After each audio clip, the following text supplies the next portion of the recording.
चलिए नमस्कार प्रणाम। हम आप सबको छोटा भाई सिंगर विकास राज आज एगो नया प्रयास के साथ माई के ऊपर गीत बा जो माई के कोख से इस दुनिया में सब कुछ पैदा भइल बा। अगर अच्छा लगे तो लाइक सब्सक्राइब कमेंट जरूर करब जा।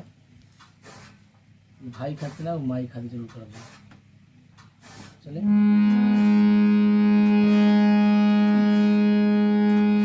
बाहरी से गुस्सा करी है भीतर मुलायम, गलती पगारी बात प्यार भी बकायम। बाहरी से गुस्सा करी है भीतर मुलायम, गलती पगारी बात प्यार भी बकायम।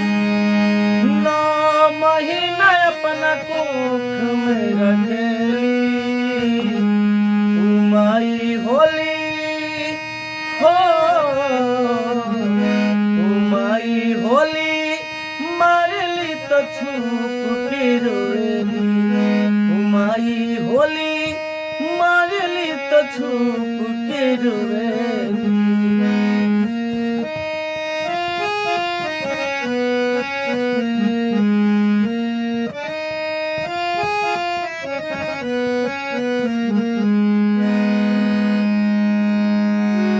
कोई के जुतिया रखस बेटा के सलामत, ममता के आगे हारल कालिया कयामत।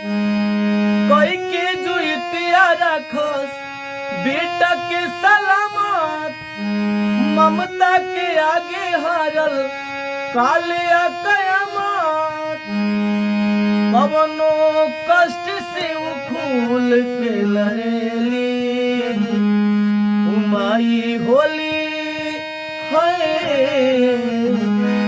माई होली मारली तो छुप के रोएली।